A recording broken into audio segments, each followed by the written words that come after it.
Those headlines surrounding Goldman Sachs and the news that federal prosecutors are weighing criminal charges against the Wall Street firm. Former federal prosecutor Fred Tecce joins us now. Fred, always good to have you on. Welcome back to Bloomberg.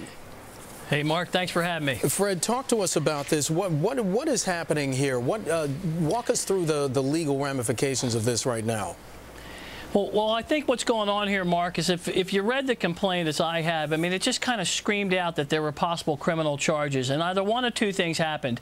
Either someone at the U.S. Attorney's Office in the Southern District of New York took a look at what I looked at, or what a lot of us looked at, and came to the conclusion that there's a possible criminal prosecution. What also happened, which has happened to me and happened to many friends of mine who are federal prosecutors, is that the SEC may very well have made a referral to the United States Attorney's Office saying, based upon the evidence that we've seen so far, there's sufficient information here to warrant assigning this matter to a grand jury and then starting a criminal investigation. And that's exactly what I think is going on at this point. Hey, Fred, does the SEC tend to give prosecutors a heads up before it files suits? How does the protocol usually work?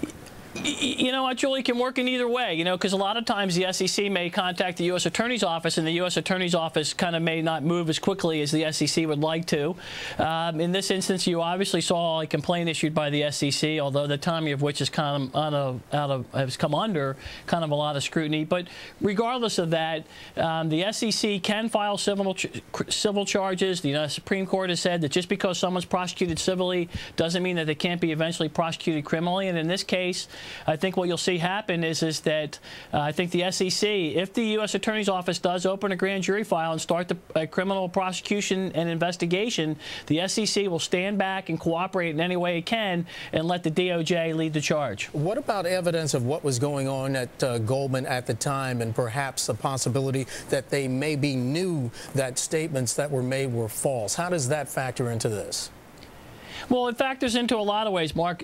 Some of the criminal prosecution could be wire fraud, mail fraud, that Goldman engaged in a fraud in furtherance of which the mail or wire were used, or a conspiracy to commit fraud. And the statements that were made at Goldman and the back and forth and what's on the hard drives and all that information may be relevant in connection with a criminal prosecution. It's interesting, in a civil prosecution, the case would turn on whether or not what Goldman said or didn't say was material under the 34 Act 10b-5.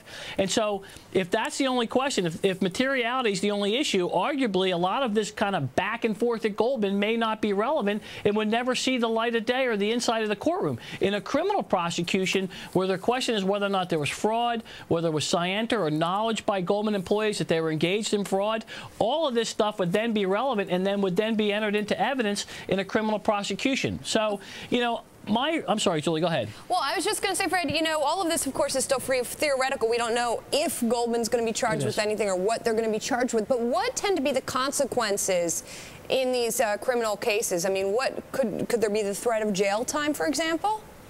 Oh, absolutely, Julie. Let me tell you, if there is an indictment, and again, we don't know, as you say. I mean, this is very early on in the process. If a file's been opened, a grand jury, generally the process they follow is they'll issue subpoenas, they'll gather documents, they'll issue grand jury subpoenas. FBI agents will go out and interview witnesses and talk to people, and the prosecution will follow kind of almost a set path. If it turns out that there's probable cause and a grand jury returns an indictment, which is required in the federal system, they could charge either Goldman, the corporation, or they could charge the individuals that were involved in this. If the individuals are charged, they will face jail time. The company, you can't put a company in jail. All you can do is take their money. Right. All right. Well, still a lot of ifs here. We'll see what ends up happening. Fred Tecce, former federal prosecutor, joining us also now with McShea Tecce.